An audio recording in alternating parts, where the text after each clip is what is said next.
మూలవాక్యంగా కీర్తనల గ్రంథం 107వ కీర్తన 19వ చరణం 20వ చరణం నేనే చదువుతాను. కీర్తనల గ్రంథం 107వ కీర్తన 19వ చరణం. కష్టకాలమందు వారు యెహోవాకు మొర్రపెట్టిరి, ఆయన వారి ఆపదల్లో నుండి వారిని విడిపించెను. ఆయన తన వాక్కును పంపి వారిని బాగు చేసెను. ఆయన వారు పడిన గుంటలో నుండి వారిని విడిపించెను. అలాగే 30వ కీర్తన 30వ కీర్తన మొదటి నుండి చివరి వరకు మార్చి చదువుకుందాం. మూలవాక్యంలో ఆయన వారు పడిన గుంటలో నుండి వారిని విడిపించెను అనే మాట గమనించదగిన మాట. 30వ కీర్తన మొదటి నుండి చివరి వరకు మార్చి చదువుకుందాం. యెహోవా నా శత్రువులను నా విషయమై సంతోషనింపనీయక నీవు నన్ను ఉద్ధరించి ఉన్నావు, అందుకై నేను నిన్ను కొనియాడుచున్నాను.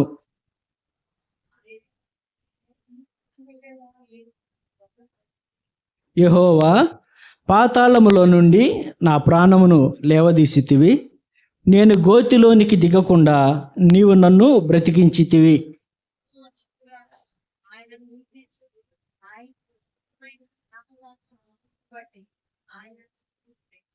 ఆయన కోపము నిమిషమాత్రముండును, ఆయన దయ ఆయుష్కాలం అంతయు నిలుచును.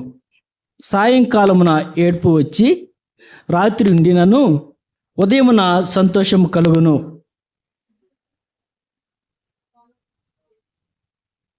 యెహోవా దయ కలిగి నీవే నా పర్వతమును స్థిరపరిచితివి.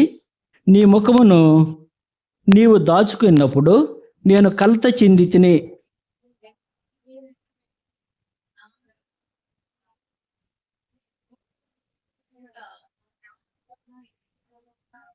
మన్ను నిన్ను స్తుతించునా, నీ సత్యమును గూర్చి అది వివరించునా.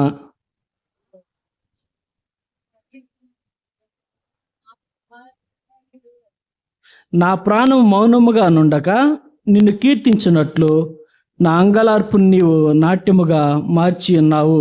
చివరిది అందరూ కలిసి చదువుకుందాం.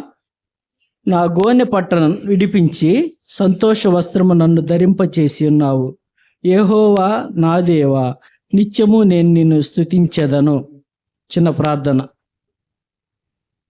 మహోన్నతుడా, మహాగండవైన తండ్రి, సర్వాధికారియు, నిరంతర స్తోత్రాలు అయిన దేవా, మీకే వందనాలు స్తోత్రాలు చెల్లించుకుంటూ ఉన్నాం. ఎంతైనా నమ్మదగిన దేవుడుగా మా జీవితాల్లో మీరు ఉంటూ ఏ పూట కాపూట మీ మాట ద్వారా మమ్మల్ని బ్రతికిస్తూ నడిపిస్తున్న దేవుడుగా ఉన్నందుకు మీకే వందనాలు చెల్లిస్తూ ఉన్నాం. అయ్యా, మరొక పరిశుద్ధ దినాన్ని మా జీవితంలో ఉంచి సజీవ లెక్కలు మీరు మమ్మల్ని ఉంచి మీ సన్నిధిలో ఆరాధించే గుంపులో మీరు మమ్మల్ని ఉంచినందుకు వందనాలు చెల్లిస్తూ ఉన్నాం. నేను నిష్ప్రయోజకులను, నా మాటల వల్ల ఎవరికి ప్రయోజనం ఉండదు. నన్ను మీ సిలువ చాటును మరుగుపరిచి మీరే మాట్లాడమని, ప్రతి ఒక్క హృదయాన్ని మీరే స్వాధీనపరచుకోమని కోరుకుంటూ ఉన్నాం.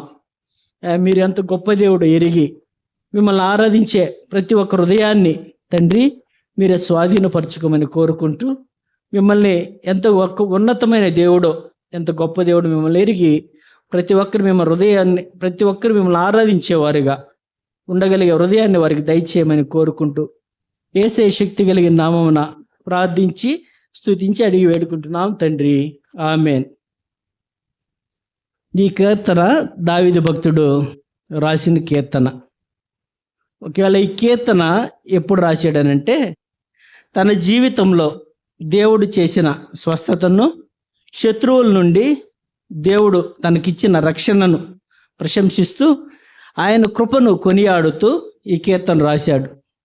దావీదు భక్తుడు రాసిన కీర్తన శత్రువు చేతిలో నుండి దేవుడు రక్షించిన విధానాన్ని బట్టి, అలాగే దేవుడు దావీదు పట్ల దేవుడు చూపిన కృపను బట్టి, అలాగే దేవుడు దావీదుని స్వస్థపరిచిన విధానాన్ని బట్టి దావీదు రాసిన కీర్తన.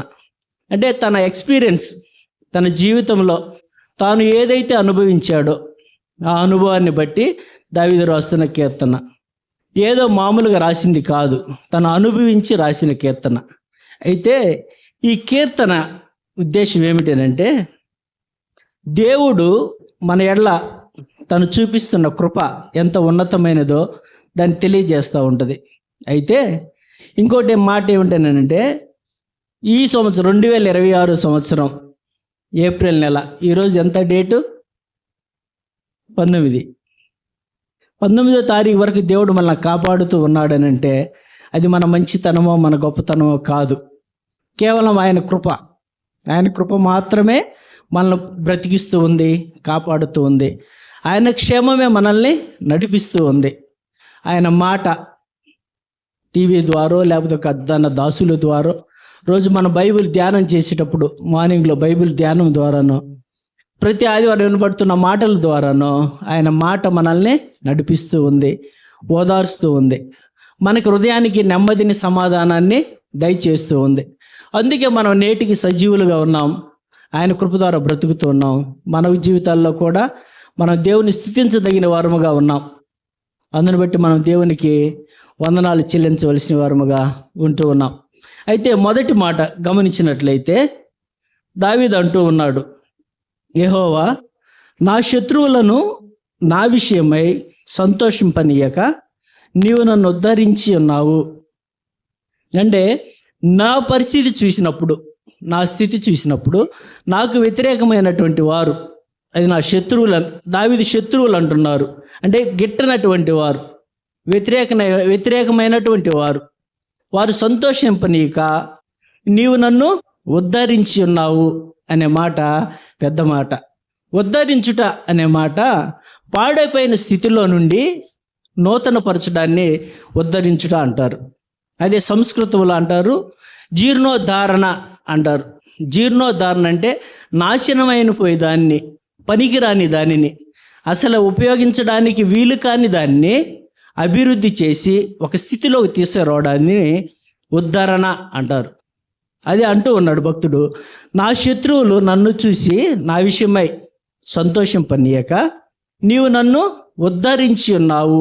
అంటే శత్రువు నన్ను చూసినప్పుడు వీడి పని అయిపోయిందిలే, వీడికి ఇంతేలే, వీడి ఇంకా పైకి రాడు, హేళన చేసే వాళ్ళ ముందు కూడా నీవు నన్ను గొప్పగా నిలబెట్టి ఉన్నావు, నీవు నన్ను ఉద్ధరించి ఉన్నావు, అందును బట్టి నేను నీకు వందనాలు చెల్లిస్తున్నానయ్యా అని దావీదు గారు తన అనుభవంలో నుండి చెబుతున్న మాట.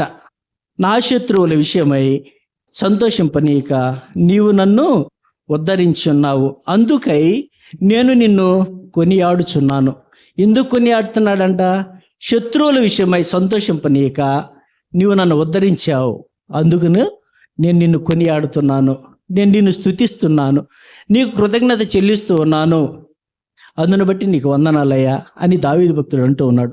అంటూనే ఇంకో మాట అంటున్నాడు, యెహోవా నా దేవా నేను నీకు మొర్రపెట్టగా నీవు నన్ను స్వస్థపరిచితివి. రెండో మాట, యెహోవా నా దేవా నేను నీకు మొర్రపెట్టగా నీవు నన్ను స్వస్థపరిచితివి. మొర్రపెట్టగా ఆ మొరను ఆలకించి ఆయనకున్న అనారోగ్య పరిస్థితి ఏదైనా ఉండొచ్చు, అది శారీరకమైనది కావచ్చు, ఆధ్యాత్మికమైనది కావచ్చు, ఏదైనా కావచ్చు, ఆ పరిస్థితిలో నుండి దావీదును స్వస్థపరిచిన వాడుగా దేవుడు కనబడుతూ ఉన్నాడు. ఇక్కడ లేఖనాల ప్రకారం చూసినట్లయితే అదే అంటూ ఉన్నాడు, యెహోవా నా దేవా నేను నీకు మొర్రపెట్టగా నీవు నన్ను స్వస్థపరిచితివి. అది ఆరోగ్యపరమైన స్వస్థత కావచ్చు, భౌతికమైనది కావచ్చు, లేదా ఆత్మీయమైన స్వస్థత. ఆత్మీయమైన స్వస్థత అంటే అతను అనారోగ్య పరిస్థితి, శరీరంలో అనారోగ్యం, ఆధ్యాత్మికలో కృంగిపోయిన పరిస్థితి.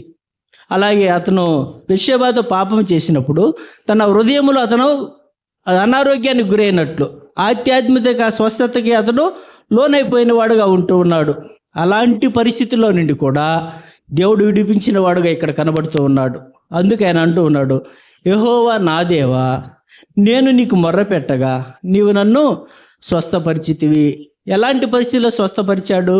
ఆయన అనారోగ్య పరిస్థితిలో ఉండగా స్వస్థపరిచాడు అన్నాడు. అప్పుడు ఆ భక్తుడు అతని దగ్గర పోయిన ప్రవక్త చెప్పినప్పుడు అప్పుడు దావీదు అక్కడే దేవుని ఎదుట పశ్చాత్తాపడినప్పుడు ఆయన స్వస్థపరిచిన వాడుగా ఉంటూ ఉన్నాడు. అంటే ఆత్మీయమైన స్వస్థత మన జీవితాల్లో కూడా మనం చాలాసార్లు మనకు తెలియకో తెలిసి చాలా తప్పులు చేసి ఉంటాం, పొరపాట్లు చేసి ఉంటాం, అవిధేయతగా జీవించి ఉంటాం, కాని మాటలు మాట్లాడి ఉంటాం. అలాంటి పరిస్థితుల్లో మనము ఆధ్యాత్మిక స్థితిలో మనము అస్వస్థత గురైనప్పుడు, ఆధ్యాత్మిక స్థితి అస్వస్థత ఏదైతే ఉందో, ఏది కాని మాటలు పలకడం వల్ల, దేవునికి వ్యతిరేకంగా మనం జీవించడం వల్ల, అలాంటి పరిస్థితుల్లో దేవుడిని మనం బ్రతిమాలినప్పుడు, అయ్యా నేను ఈ తప్పు చేశాను, ఈ పొరపాటు చేశాను, ఈ పరిస్థితిని నన్ను విడిపించు, నన్ను క్షమించు అన్నప్పుడు ఆయన మనల్ని క్షమించిన వాడుగా, ఆధ్యాత్మిక అస్వస్థత నుండి స్వస్థపరిచిన దేవుడుగా మన జీవితాల్లో కూడా ఆయన ఉంటూ ఉన్నాడు. అందుని బట్టి మనం దేవునికి వందనాలు చెల్లించవలసిన వారముగా ఉంటూ ఉన్నాం. మొదటి సంగతి చూస్తే, శత్రువుల విషయమై సంతోషింపనీక ఉద్ధరించిన దేవుడుగా ఉన్నాడు. అది దావీదు విషయంలో కాదు, మన విషయంలో కూడా అలాగే ఉన్నాడు. రెండో విషయం గమనిస్తే, ఆయన మనల్ని మనం మొర్రపెట్టగా ఆయనకి మన అనారోగ్య పరిస్థితి, కుటుంబ పరిస్థితి కావచ్చు, మన ఓన్ ఇండివిజువల్ జీవితం మన పరిస్థితి కావచ్చు, అలాంటి పరిస్థితుల్లో నుండి దేవుడు మనల్ని విడిపించిన వాడుగా, స్వస్థపరిచిన వాడుగా ఉంటూ ఉన్నాడు. అందుని బట్టి మనం దేవునికి వందనాలు చెల్లించవలసిన వారముగా ఉంటూ ఉన్నాం. మూడవ చరణం గమనించినట్లయితే, యెహోవా పాతాళములో నుండి నా ప్రాణము లేవదీసితివి, నేను గోతిలోనికి దిగకుండా నీవు నన్ను బ్రతికించితివి. పాతాళము నుండి నా ప్రాణమును లేవదీసితివి. దావీదు అనుభవంలో చెబుతున్న మాటలు ఇవి. అంటూ ఉన్నాడు, యెహోవా నా పాతాళము నుండి నా ప్రాణమును లేవదీసితివి, నేను గోతిలోనికి దిగకుండా నీవు నన్ను బ్రతికించితివి. పాతాళము అంటే చనిపోయిన తర్వాత నరకానికి వెళ్ళే మార్గం పాతాళం అని మనం చెప్పుకోవచ్చు. ఆ తర్వాత అంటున్నాడు, గోతిలోనికి దిగకుండా నీవు నన్ను బ్రతికించితివి. గోతిలోనికి దిగడం అంటే గోతి, నాశనం అనే గోతి, నాశనం అనే కుంట. చాలాసార్లు మనం విన్నాం అన్న చెప్పేటప్పుడు, నాశనం అనే గుంట నాశనం అనే గొయ్యి, ఆ గోతిలో నుండి ఆయన బ్రతికించిన వాడుగా ఉంటూ ఉన్నాడు. మనమందరం క్రీస్తుని ఎరగక మునుపు, దేవుని ఎరగక మునుపు మన పరిస్థితి కూడా అదే. మనం చనిపోతే పాతాళానికే వెళ్తాం, మనం నాశనం అనే గుంటలోనికే వెళ్తాం. అలాంటి పరిస్థితుల్లో నుండి దేవుడు మనల్ని ఈ రోజున ఆయన సన్నిధిలో కూర్చోబెట్టాడు అని అంటే, ఆయన మనల్ని తప్పించిన వాడుగా ఉన్నాడు. నాశనం అనే గోతి నుండి తప్పించాడు. అలవాట్లనే గోతి ఉండొచ్చు, లేకపోతే ఏదైనా మన బానిసలైనటువంటి గొయ్యి ఉండొచ్చు. అలాంటి గోతిలో నుండి తప్పించిన దేవుడు, పాతాళం నుండి విడిపించిన దేవుడు, ఆ స్థితిలో నుండి మనల్ని తప్పించిన వాడుగా ఉంటూ ఉన్నాడు.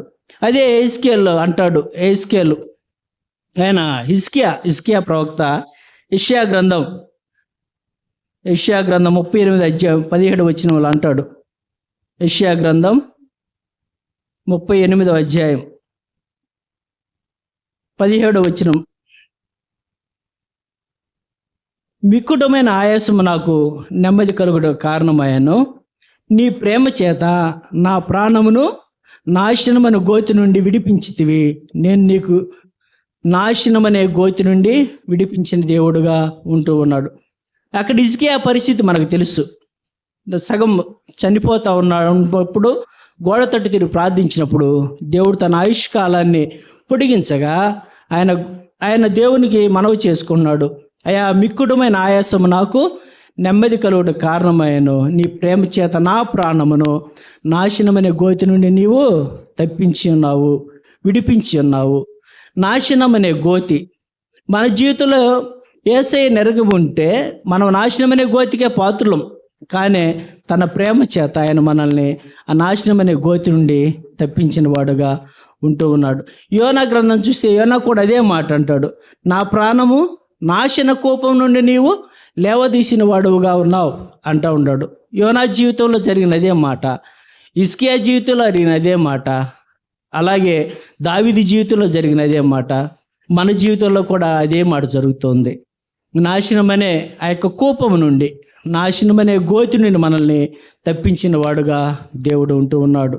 మనం చనిపోతే నరకానికి పాత్రులం, మన దాసులను పంపించి తన మాట వినిపించి ఆయన సన్నిధిలోకి మనల్ని రప్పించిన దేవుడు ఆ నాశనం అనే గోతిని మనల్ని తప్పించాడు. ఎందుకనంటే తన ప్రేమ చేత మనల్ని రక్షించిన వాడుగా ఉంటూ ఉన్నాడు. అందుని బట్టి మనం ఆయనకి వందనాలు చెల్లించవలసిన వారముగా ఉంటూ ఉన్నాం. ఈ 3 మాటలకి మనం ఏదైనా ఒక పేరు ఏదైనా పెట్టుకోవాలని కనుక అనుకుంటే దేవుని రక్షణకు కృతజ్ఞత.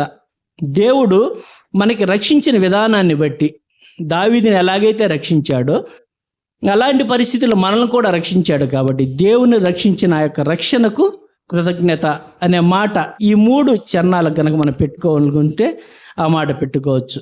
మొదటిదిగా చూస్తే ఆయన శత్రువుల విషయమై సంతోషింపనీయక ఉద్ధరించిన వాడుగా ఉన్నాడు. అలాగే ఆయన మొర్రపెట్టగా స్వస్థపరిచిన దేవుడుగా ఉన్నాడు. అంత మాత్రమే కాదు, పాతాళంలో నుండి ప్రాణమును, నాశనమనే గోతి నుండి తన ప్రాణమును రక్షించిన వాడుగా, బ్రతికించిన వాడుగా దేవుడు ఉంటూ ఉన్నాడు. అందుని బట్టి మనం ఆయనకి వందనాలు చెల్లించవలసిన వారముగా ఉంటూ ఉన్నాం. 4వ చరణం గమనించినట్లయితే, యెహోవా భక్తులారా ఆయనను కీర్తించుడి, ఆయన పరిశుద్ధమైన జ్ఞాపకార్థ నామమును బట్టి ఆయనను స్తుతించుడి. యెహోవా భక్తులారా ఆయనను కీర్తించుడి అంటే అంటూ ఉన్నాడు దావీదు, యెహోవా భక్తులారా ఆయనను కీర్తించుడి అన్నాడు. అంటే నేను మాత్రమే కాదు, మీరు కూడా ఆయనను కీర్తించండి. యెహోవా భక్తులారా, యెహోవా నా దేవా అన్నాడు ముందు 3 చరణాల్లో. యెహోవా నా దేవా, నీవు నన్ను విడిపించి ఉన్నావు, నన్ను తప్పించి ఉన్నావు, నన్ను స్వస్థపరిచి ఉన్నావు ఆ దావీదు అంటూ ఉన్నాడు. యెహోవా అన్నాడు, యెహోవా భక్తులారా మీరు కూడా అన్నట్టు. నేనే కాదు, నన్ను స్వస్థపరిచిన దేవుడే కాదు, నన్ను కాపాడిన వాడే కాదు, నాకు క్షేమాభివృద్ధి కలుగు చేసిన దేవుడే కాదు, నేనే కాదు, మీరు కూడా రండి, ఆయనను కీర్తిద్దాం, ఆయన స్తుతిద్దాం, ఆయన్ని కొనియాడుదాం, రండి మీరు కూడా అంటూ అన్నాడు. అక్కడ యెహోవా భక్తులారా ఆయనను కీర్తించుడి, ఆయన పరిశుద్ధమైన జ్ఞాపకార్థ నామమును బట్టి ఆయనను స్తుతించుడి. పరిశుద్ధమైన జ్ఞాపకార్థ నామము అంటే, జ్ఞాపకార్థ నామము అంటే ఎప్పుడైనా ఆ నామాన్ని మనం ఉచ్చరించినప్పుడు, యెహోవా అనే ఆ గొప్ప నామాన్ని మనం పలికినప్పుడు ఆ నామం యొక్క ఉన్నతమైన స్థాయి ఏమిటనంటే పరిశుద్ధత.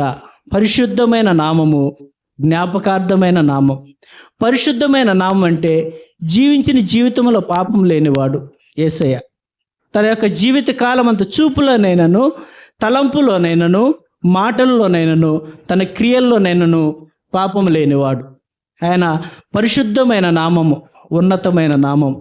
అదే యెషయా గ్రంథం 6వ అధ్యాయం కనుక మనం గమనించినట్లయితే, ఆయన పరిశుద్ధుడు పరిశుద్ధుడు పరిశుద్ధుడని నిత్యము కొనియాడబడుచున్నవాడు. పరిశుద్ధమైన నామం, జ్ఞాపకార్థమైన నామం, ఆ ఉన్నతమైన నామమును మనందరము కొనియాడదాం రండి అంటూ ఉన్నాడు అనమాట. అదే ఆ యొక్క చరణాన్ని మనం పెట్టినట్టయితే ఆ పిలుపుని పరిశుద్ధమైన పిలుపు, దానికి ఏదైనా మనం ఒక పేరు పెట్టాలనుకుంటే పరిశుద్ధమైన పిలుపు. మొదటి పేరు దేవుని రక్షణకు కృతజ్ఞత, రెండవది పరిశుద్ధమైన పిలుపు. అలాగే 5వ చరణం గమనించినట్లయితే, ఆయన కోపము నిమిషం మాత్రముండును, ఆయన దయ ఆయుష్కాలము నిలుచును, సాయంకాలమున ఏడ్పు వచ్చి రాత్రి ఉండినను ఉదయమున సంతోషము కలుగును. ఆయన కోపం ఎంత టైం అంట? నిమిషం మాత్రమే. ఆయన దయ ఆయుష్కాలం. ఆయుష్కాలం అంటే ఎన్ని సంవత్సరాలు? 100 సంవత్సరాలా? కాదు. దేవుని లెక్కల ప్రకారం 70 సంవత్సరాలు ఆయుష్కాలం అన్నమాట. అంటే అంటాడు, దేవుని యొక్క ఆ యొక్క శిక్ష ఎంతకాలం అంట? నిమిషం మాత్రం అంటే అది తాత్కాలికమైనది. దేవుని కోపము, ఆయన యొక్క కోపం ఎంత? నిమిషం మాత్రం అంటే అది తాత్కాలికమైనది. ఆయన దయ ఆయుష్కాలము అంటే అది శాశ్వతమైనది. ఇక్కడ కృపని వివరిస్తూ చెప్తున్న మాట దావీదు భక్తుడు. ఆయన కోపము నిమిషం మాత్రం ఉండును, ఆయన దయ ఆయుష్కాలము నిలుచును, సాయంకాలం ఏడ్పు వచ్చి రాత్రి ఉండినను ఉదయమునకు సంతోషము కలుగును. ఉదయమునకు సంతోషం కలుగునంటే ఉదయమునికి వెలుగు. మనం చెప్పుకోవాలంటే ఉదయానికి వెలుగు వచ్చును, చీకటి గతించిపోవును. రాత్రి కాలమే ఏడుపు అని ఎందుకు చెబుతున్నాడంటే, కష్టాలు వస్తాయి. కష్టం వచ్చిన ప్రతి ఒక్క జీవితంలో అది చీకటిగా మిగిలిపోతుంది. కష్టం వచ్చినప్పుడు అది చీకటిగా కనబడుతుంది. ఉదయాన్నే రావడానికి, వెలుగు వచ్చిన వెంటనే ఆ చీకటి గతించిపోతుంది. అంటే మన హృదయంలో సంతోషం కలుగుతుంది అనే మాట అక్కడ భక్తుడు చెప్తా ఉన్నాడు. ఆయన కోపము నిమిషమాత్రముండును, ఆయన దయ ఆయుష్కాలముండును. సాయంకాలం ఏడ్పు వచ్చి రాత్రి ఉండినను ఉదయమునకు సంతోషం కలుగును. అంటే మన జీవితంలో కష్టాలు కొంతకాలమే, కానీ సంతోషము ఎక్కువ కాలం ఉంటుంది.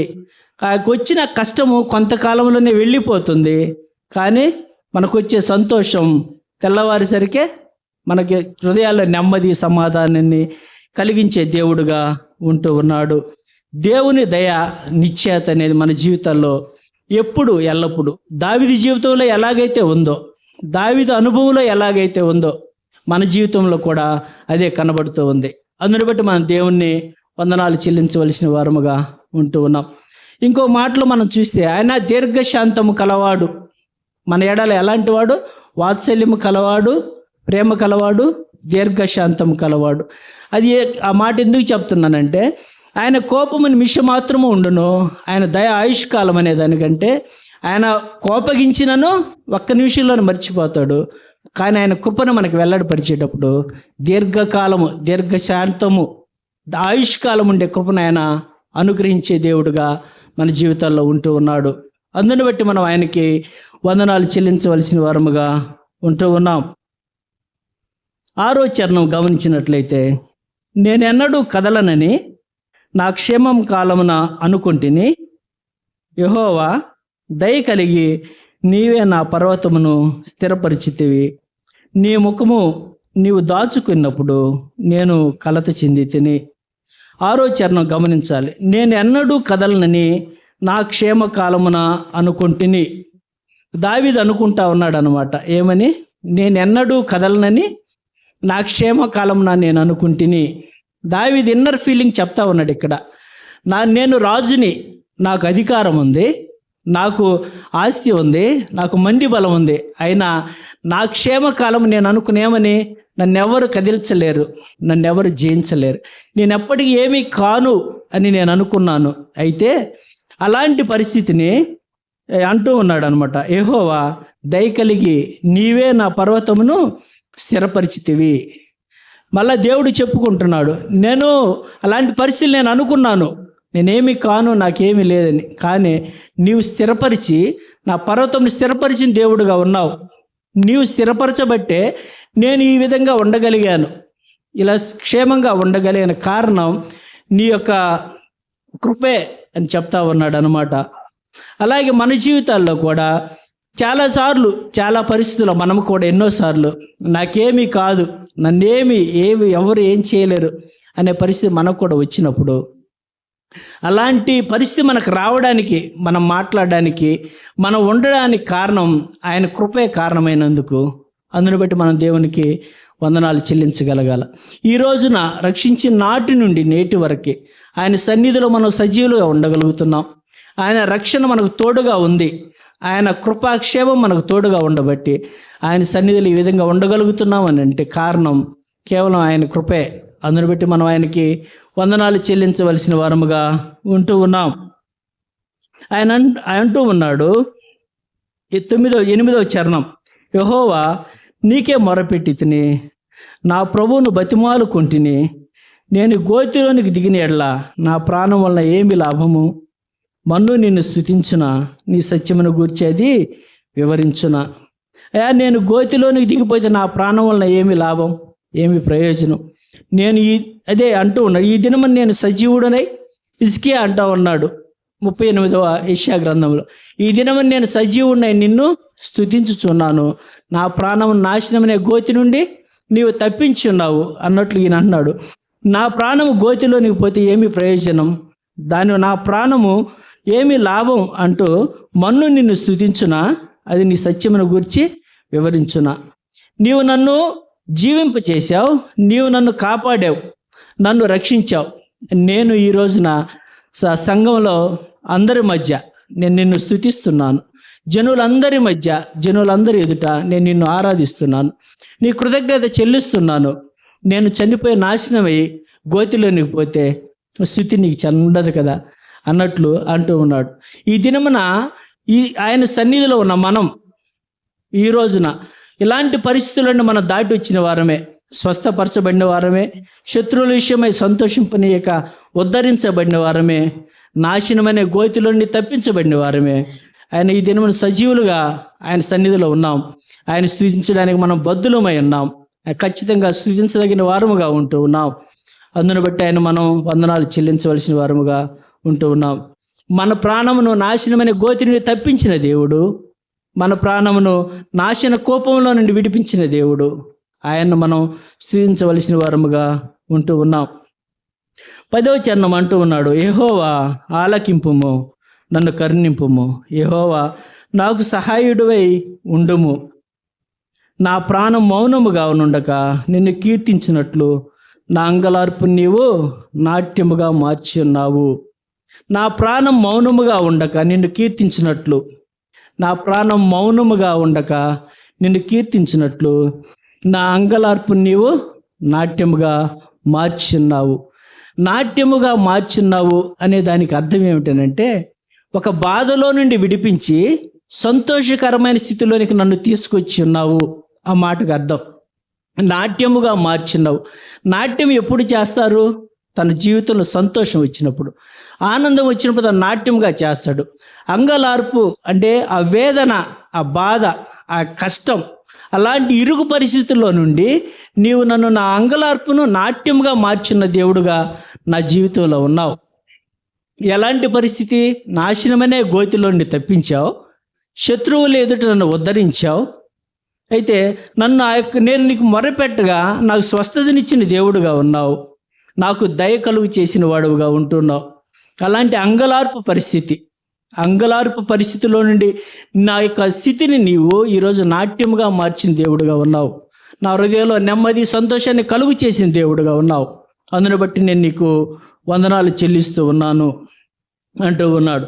మన జీవితంలో కూడా చాలా పరిస్థితుల్లో, చాలాసార్లు కఠినమైన కష్టకాలమైన పరిస్థితుల్లో నుండి, బాధలో నుండి ఆయనకు మొరపెట్టినప్పుడు మన అంగలార్పును ఆయన నాట్యముగా మార్చిన వాడుగా, మన జీవితాల్లో నెమ్మది, సంతోషాన్ని కలుగు చేసిన వాడుగా ఆయన ఉంటూ ఉన్నాడు. అందుని బట్టి మనం ఆయనకి వందనాలు చెల్లించవలసిన వారముగా ఉంటూ ఉన్నాం.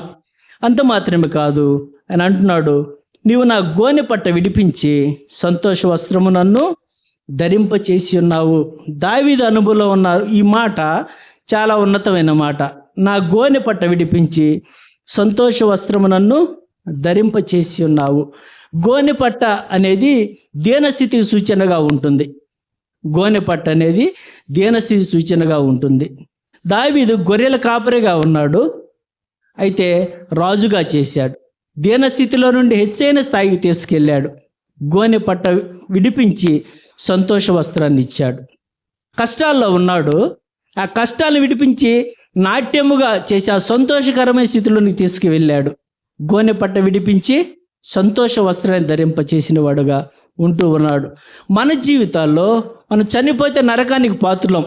మన అపరాధముల చేత, పాపముల చేత ఎఫెసీలకు రాసిన పత్రిక 2వ అధ్యాయంలో చెప్పినట్లు, మన పాపముల చేత, అపరాధముల చేత చచ్చిన వారమై ఉంటూ ఉండగా, అంటే మనం పాపులమే, చనిపోతే నరకానికి పాత్రలైన మనల్ని ఆ యొక్క గోనె పట్టని స్థితి నుండి తీసేసి రక్షణ అనే సంతోష వస్త్రాన్ని మనకు కలుగు చేసిన దేవుడుగా ఉన్నాడు. ఈ రోజున ఆయన సన్నిధిలో మనం ఉన్నామనంటే రక్షణ అనే సంతోష వస్త్రాన్ని మనకి ఆయన దయచేసిన వాడుగా ఉంటూ ఉన్నాడు. అదే అంటూ ఉన్నాడు దావీదు భక్తుడు, నీవు నా గోనె పట్ట విడిపించి సంతోష వస్త్రము నన్ను ధరింపచేసి ఉన్నావు. యెహోవా నా దేవా, నిత్యము నేను నిన్ను స్తుతించెదను. గోనె పట్ట విడిపించి సంతోష వస్త్రం, పాపమనే ఆ యొక్క పట్టను, పాపమనే నాశనంలో చనిపోయే మనల్ని ఆ పరిస్థితి నుండి విడిపించి రక్షణ అనే సంతోష వస్త్రాన్ని కలుగు చేసి ఆయన ఈ రోజున ఆయన సన్నిధిలో మనం కూర్చోబెట్టాడు. అందును బట్టి ఆయన మనం వందనాలు చెల్లించవలసిన వారముగా ఉంటూ ఉన్నాం. అయితే ఎవరు ఈయన? ఎలాంటి దేవుడు? కష్టాల నుండి విడిపించిన దేవుడు. ఆయన అంత మాత్రమే కాదు, ఆయన ఎవరంట? ఫస్ట్ మనం చూసుకున్న మూలవాక్యం ప్రకారం చూస్తే ఎలా ఉంది? 107వ కీర్తనలో ఒకసారి ఆ మాట చదువుకుందాం. 107వ కీర్తనలో, వారు మొర్రపెట్టగా, కష్టకాలం ముందు వారు యెహోవాకు మొర్రపెట్టగా వారి ఆపదల్లో నుండి వారిని విడిపించెను. ఆయన తన వాక్కును పంపి వారిని బాగు చేసెను. వారు పడిన గుంటలో నుండి వారిని విడిపించెను. కష్టకాలమందు మొర్రపెట్టగా, దేవా నీవే నాకు దిక్కు, నీవు తప్ప నాకు వేరే లేదు అని ఆయన మొర్రపెట్టినప్పుడు ఆయన మన యొక్క విన్నపాలని, మన పాపములను క్షమించి నాశనమనే గోతిలో నుండి, ఆ పాతాళమును మనల్ని తప్పించి ఆయన రక్షణ అనే వస్త్రాన్ని మనకిచ్చి, రక్షణ అనే సంతోష వస్త్రాన్ని కలుగు చేసి, ఆయన మన గుహని పట్టనే ఆ పాపపు పరిస్థితిని తీసివేసి, ఆ దీన స్థితిని తీసివేసి, ఈరోజు ఆయన సన్నిధిలో ఆయన ఆరాధించే గుంపులో మనల్ని ఉంచినందుకు మనం ఆయనకి వందనాలు చెల్లించవలసిన వారముగా ఉంటూ ఉన్నాం. అయితే ఈయన ఎవరు? ఒక్కసారి ప్రకటన గ్రంథం 4వ అధ్యాయంలోకి చూస్తే, అయితే ఈయన మన రక్షణ కారణమైన ఈ దేవుడు ఎవరు? 4వ అధ్యాయం ప్రకటన గ్రంథం 8వ వచనం. ఈ 4 జీవులు ప్రతి జీవికి 6 రెక్కలు ఉండెను. అవి చుట్టూ రెక్కలు లోపటను కన్నులతో నిండి ఉన్నవి. అవి భూత వర్తమాన భవిష్యత్ కాలంలో ఉండు సర్వాధికారి దేవుడు నాకు ప్రభు పరిశుద్ధుడు పరిశుద్ధుడని మానక రాత్రింబౌళ్ళు చెప్పుచుండెను. ఆ సింహాసనమునందు ఆసీనుడై ఉండి యుగయుగములు జీవించున్న వానికి మహిమయు ఘనతయు కృతజ్ఞతాస్తుతులు కలుగునుగాక ఆ జీవులు కీర్తించుచుండెను. ఆయన యుగయుగములు సజీవుడై ఉన్న దేవుడు. ఆయన నిత్యము పరిశుద్ధుడు పరిశుద్ధుడని కొనియాడబడుచున్న దేవుడు, సర్వాధికారి అనే దేవుడు. ఆయన నిరంతరము స్తోత్రార్హుడు, వర్తమాన భూత భవిష్యత్ కాలంలో ఉన్న దేవుడుగా ఉంటూ ఉన్నాడు.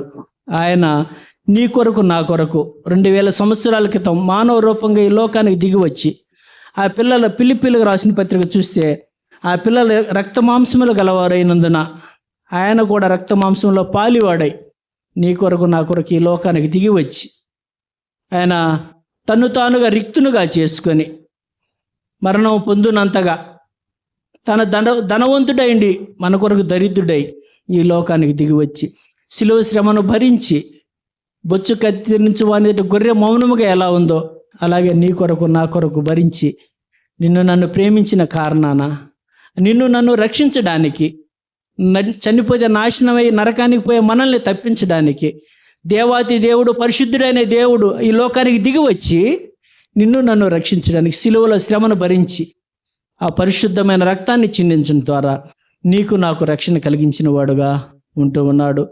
అందును బట్టి మనం ఆయనకు వందనాలు చెల్లించవలసిన వారు ఉన్నాం. దేవాతి దేవుడు ఈ లోకానికి దిగి వచ్చి నిన్ను నన్ను రక్షించడానికి మానవ రూపంలో వచ్చి శ్రమను అనుభవించి మనం రక్షించిన దేవుడు. అట్టి గొప్ప దేవుడిని మనం హృదయమార ఆరాధించడానికి బద్దులమై ఉన్నాం. దావీదు శ్రమల్లో నుంచి తప్పించిన దేవుడు నిన్ను నన్ను తప్పించాడు, నిన్ను నన్ను స్వస్థపరిచాడు. నాశనమనే గోతి నుండి తప్పించినవాడు, పాతాళం నుండి మనల్ని విడిపించిన దేవుడు, అంత గొప్ప దేవుడు నీ కొరకు నా కొరకు ఈ లోకానికి దిగి వచ్చి మనల్ని రక్షించడానికి అర్హుడుగా, మనల్ని తన పరలోక నివాసానికి రాజ్య వారసులుగా చేసిన దేవునికి మనం వందనాలు చెల్లించవలసిన వారముగా ఉంటూ ఉన్నాం. తలలు వంచండి, దేవుని ఆరాధిద్దాం.